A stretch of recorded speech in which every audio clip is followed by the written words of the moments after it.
So, we can move on in the agenda. The next debate is on India and the situation in Manipur. I give the first of all, I give the floor to Sven Zeman as one of the authors.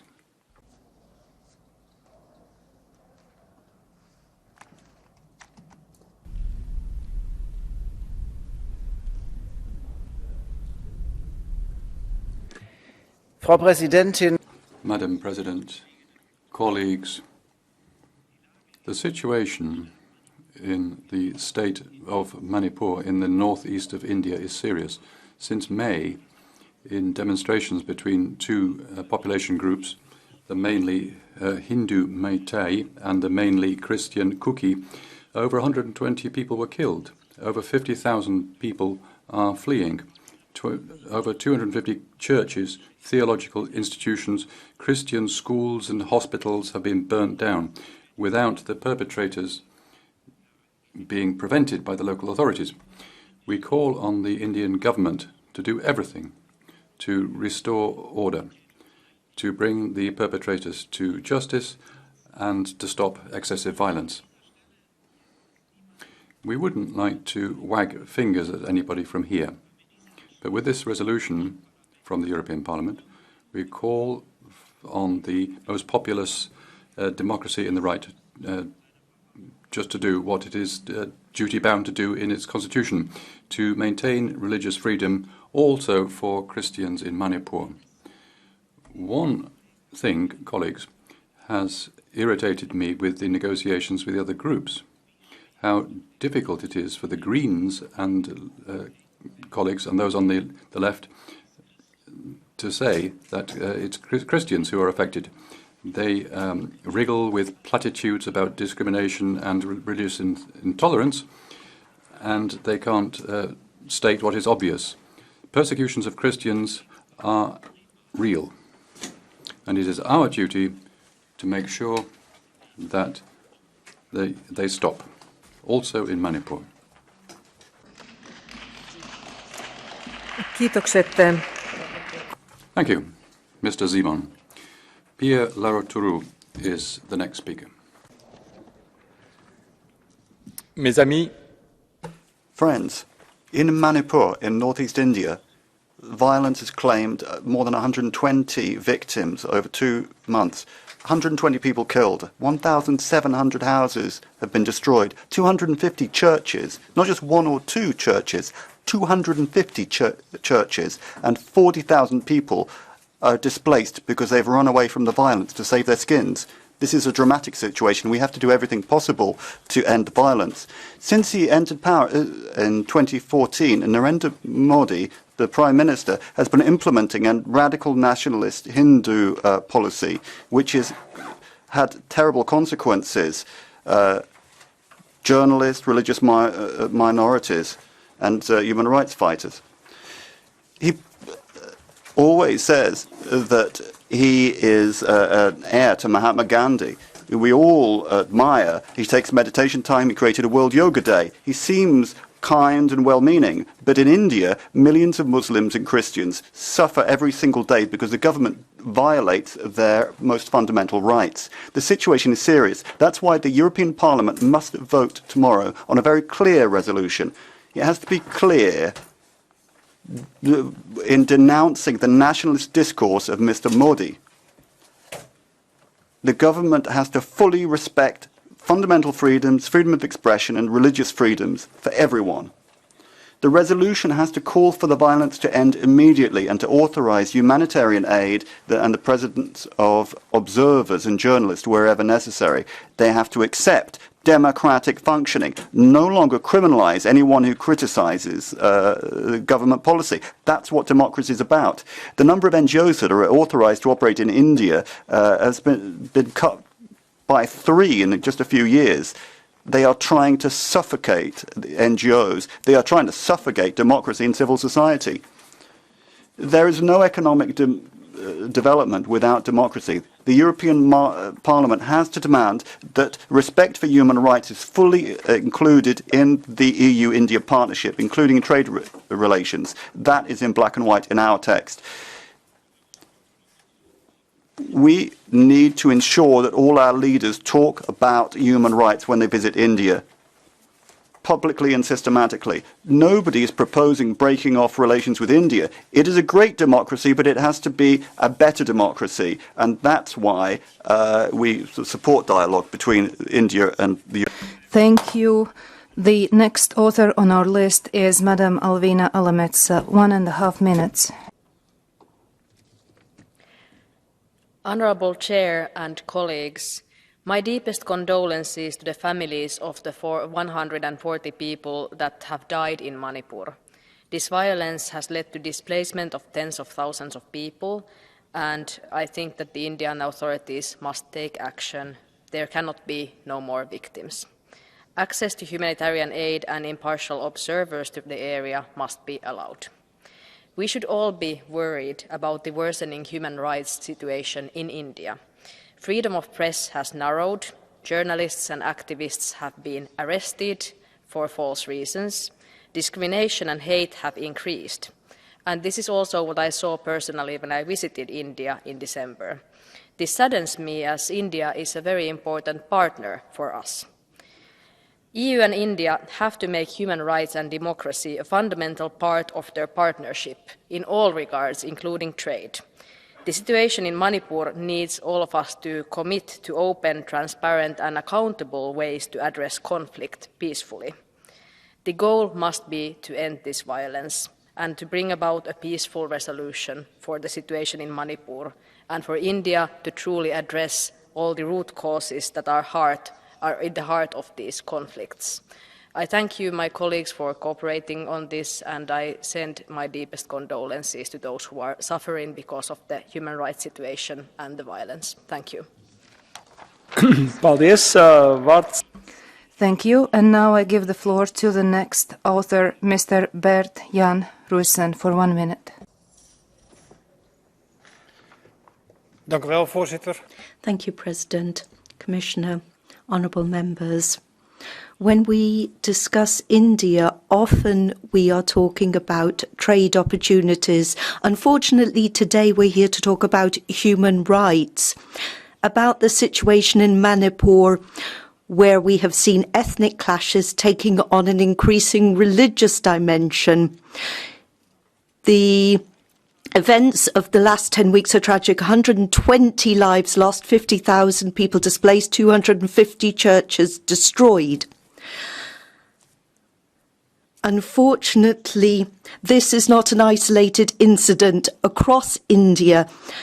Those who are not Hindu, in particular Christians, are facing growing intolerance, violence, humiliation, discrimination. We're seeing this in anti-conversion laws in different federal states.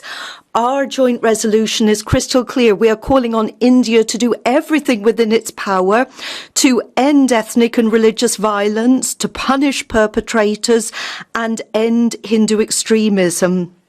Without ironclad guarantees in this area, then we cannot talk about a new trade agreement with India. Thank you. Thank you, and now I give the floor to the next author, Mr. Miguel Urban Crespo, for 1 minute. Thank you very much, President. Ethnic minorities and religious minorities in India are systematically discriminated against. They are stigmatized and persecuted by the extreme right of Modi. The same applies to those who level criticism at the government. There are dozens of human rights defenders who've been put in prison, even though this parliament hasn't mentioned them. What happens in Manipur is also the upshot of the xenophobic policies of the Indian government, the very same government which issues veiled threats so that the kinds of debates we are having do not occur. Enough silent diplomacy. We must outright condemn the systematic abuses perpetrated by the Indian government, and we must clamour for the release of all political prisoners.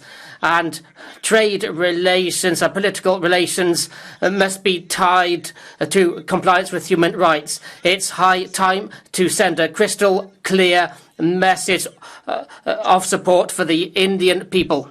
Nākamais vārds Eiropas Tautas partijas. Thank you. And now I give the floor to our next speaker on behalf of the EPP, Madame Michaela Šojdrova, for 1 minute. Thank you, dear colleagues, Ms. Commissioner. The recent violent clashes between Meitei and Kuki have caused widespread devastation. Over 50,000 people, including a significant number of Christians, have been displaced and lives have been lost. Numerous religious symbols and places of worship have been targeted, with more than 220 churches burnt or damaged. We urge Indian authorities to take immediate action to stop the violence and protect religious minorities, particularly the Christian community in Manipur. We call on all sides to exercise restraint and for political leaders to refrain from making inflammatory statements. They should impartially mediate tensions and reject any nationalistic rhetoric. Today, let us send a clear message. The EU holds a powerful tool in trade policy, and we demand the integration of human rights into our EU-India partnership. We also urge the reinforcement of EU-India human rights dialogue. Thank you for your support. Paldies. Thank you. And now I give the floor to the representative of the Green Alliance, Mr. Bütikofer, for 1 minute. President, Commissioner, colleagues, this human rights urgency should not be used as an occasion to insult India or to voice threats with regard to the trade negotiations that we're trying to bring to a successful end as soon as possible. This is about specific human rights issues, and I think it is right to say that we have common ground with India in that regard, and that we should reinforce, as the resolution says, the EU-India human rights dialogue, and in particular I would underscore the sentence that says there should be regular dialogue organized between the European Parliament and the Parliament of India. My colleague Simon has said he doesn't want to wag his finger at India. He couldn't do without wagging, though, so he wagged his finger at the Greens. I will not retaliate. I will just say we will defend religious freedom wherever it is endangered, be it Christians or otherwise. Thank you. Paldies. Nākamā vārds. Thank you. And now, on behalf of the ECR group, Mr. Adam Bilan. Well, thank you very much, Mr. President. The situation in Manipur is deeply concerning. Since May, tensions between the mainly Hindu, Meitei and mainly Christian Kuki communities have escalated to the most violent clashes in decades. Over 140 people have lost their lives, tens of thousands are displaced, and private and public property has been destroyed. Despite the gravity of the situation, authorities are not taking sufficient action and fostering peace dialogues, while the Manipur Tribal Forum's plea for protection of the Kuki tribe by the Indian Army has been rejected by the Supreme Court. We therefore urge all parties to cease hostilities and resolve the underlying regional and religious issues. The EU and its member states should collaborate with like-minded countries and organizations to assess possible further steps and continue to raise human rights and especially religious freedom concerns with the Indian authorities. Thank you. Paldies. Thank you. And now, on behalf of the EPP group, Mr. Pospíšil, for 1 minute. Thank you, Mr. President. Like my colleagues, I would like to support the draft resolution that, in my view, is very much goes to the point. It's up to date. India, the largest democracy in the world, a key partner of the EU in business, Democracy in recent years has worked in India, but democracy is also about human rights protection, and certainly there have been cases where human rights failed to be protected, especially those of religious minorities. We mentioned the Christian religious minority in the resolution, not only in one federal state of India, but throughout the whole country. We must appeal to the central Indian government, to Prime Minister Modi, to the effect that it's impossible that a key partner of the EU not guarantee key human rights of anybody, whether they are of Christian religion or anybody else. Thank you. And now I give the floor to Mr. Ilčić for 1 minute. Poštovane dame I gospodo. Ladies and gentlemen, although dramatic violence in India, in Manipur, began because of land ownership, it seems that very quickly it also became religiously conditioned violence. Over 250 churches were attacked, numerous cemeteries and parish houses. India is an important partner to the European Union, but if we, as a Christian community, can respect other faiths and identities, we must ask our partners to do the same. I propose an urgent visit by the European Special Envoy for Religious Freedoms to India, and the way Indian government will treat this proposal will show whether the authorities there are, for the time being, only powerless in such cases, or whether they knowingly allow persecution of religious minorities by radical groups. Our message must be clear. We will not turn our heads away from violence, and we will not turn our backs on persecuted Christians. Thank you, and now I give the floor to Madam Miriam Lexman for 1 minute. Thank you, Chair. Colleagues, the state of freedom of religion and belief in a society is an important litmus test to the state of other fundamental freedoms.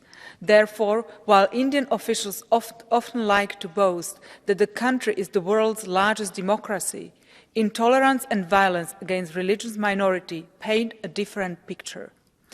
In the state of Manipur, at least 100 people are dead, tens of thousands displaced, hundreds of houses belonging to Christians destroyed, along with 250 churches, theological institutions, schools and hospitals, as well as several temples. These attacks against Christians are not isolated incidents. They are organized, leaving behind destruction and shattered lives. The EU cannot close its eyes to these crimes. That's why I call on our Special Envoy for Freedom of Religion and the EES to communicate clearly to the Indian authorities the need to stop this violence and to provide necessary support to the victims immediately. Thank you. He's sitting. Okay. Thank you very much. Now, colleagues, we start the KHDI procedure. I have one speaker on the KHDI procedure, and I will give the floor to Eugen Tomak. Floor is yours. Vă mulțumesc, domnule președinte. Consider că este extrem de important să fim solidari cu cei care se află în dificultate.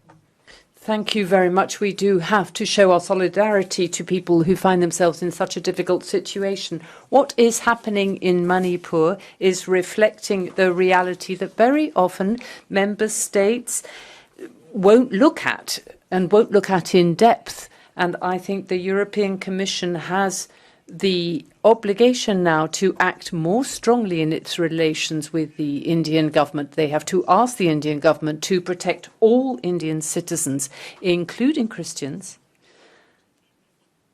because more than 50,000 Indians are displaced. More than 250 churches have been destroyed, and all of this does mean that the European Commission has to act. They have to act to protect. It is not the fault of these people that the government is not in a position to support, to protect the Constitution. Thank you. Commission to Commissioner McGuinness. Commissioner, floor is yours. Thank you, President. Honourable members, I really would like to reassure you that the European Union is following the situation in the state of Manipur closely. And we are very saddened, deeply saddened, by the large number of deaths and of injured and displaced persons since violence erupted in Manipur at the beginning of May. The Indian authorities have taken a number of measures to address this very tense situation. A commission of inquiry has been set up to investigate incidents of violence. A peace committee has been established with broad participation to facilitate peace negotiations and dialogue between the conflicting groups. We hope that these measures will very soon bring results so that this wave of violence and the profound mistrust between the communities comes to an end. India is a strategic partner of the EU. Our relations are based on mutual respect, and the protection and promotion of human rights and fundamental freedoms are at the core of our partnership. We discuss regularly with India the challenges and best approaches on human rights in both Europe and India. The annual EU-India Human Rights Dialogue provides a good platform for frank and open discussion between us. The last meeting took place in July of last year, and the next one should happen by the end of the year. The EU is ready to support our Indian friends, if requested, in their efforts towards rebuilding peace and trust between the different groups in Manipur. Thank you. Thank you very much, Commissioner.